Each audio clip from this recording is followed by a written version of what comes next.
Hi guys, this is Lady Sharona, and as promised, this is the first episode of our tarot tips. Those funny little cards that the meaning should be obvious, but it's so complex, there's so many layers of it.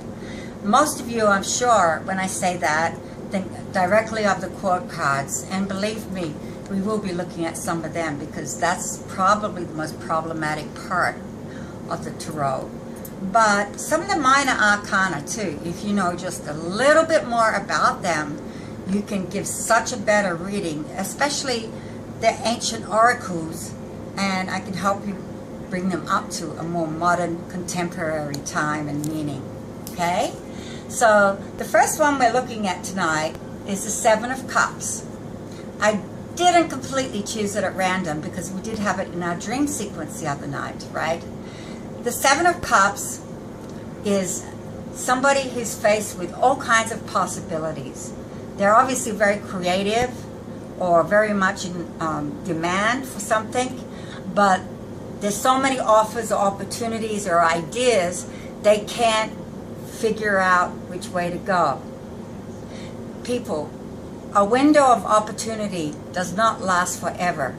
If you feel like this guy where you can do this, or this, you need to sit down and organize your mind. You need to make a list of what you prefer, what would work best, and start going down the list. They can't just be like all over the place.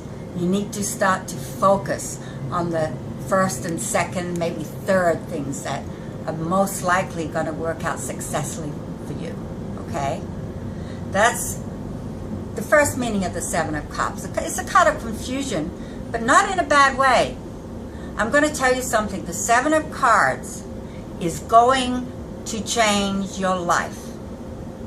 There's no doubt about it. Whether you listen to it or follow in my advice or not, if you get the Seven of Cups, your life is going to change. So hey, be the one that makes the change. Make it a positive change, because that's what it's really all about. It's just about you need to focus in a little bit more. You know, my generation, the hippie generation, well, my mom's generation, I don't know, I'm not saying. Anyway, they would have referred to this card as the Seven of Cups, sex, drugs, and rock and roll. Why? Because all of those things were going on back in the 60s, in the days when LSD, Timothy Leary with these LSD labs, and rock and roll was like just so magical, and people were beginning to realize they had civil rights, civil liberties, equality for all kinds of minorities and women.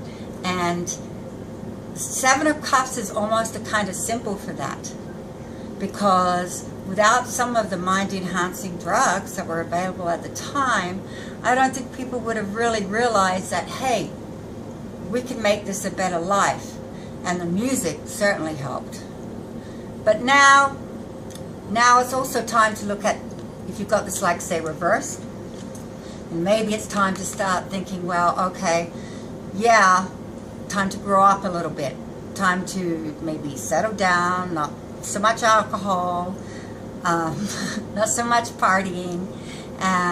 The Seven of Cups reversed would definitely mean maintain your lifestyle to a slightly less avant-garde kind of position. Because the Seven of Cups is going to make you change, and it's got every capability of making you a winner. Castles in the air, there's nothing wrong with castles in the air unless you don't follow through on them. So with the Seven of Cups, when you get the Seven of Cups, sit down with a pen and a pad and start writing these ideas down, and then figure out what you're good at, what you could do, what you would work at, and what you would need, and start making it a list for success. Because it's going to change you, so you might as well get in the driver's seat. Okay? This is Lady Sharona, and I will be back with another tarot tip soon. So have a blessed weekend.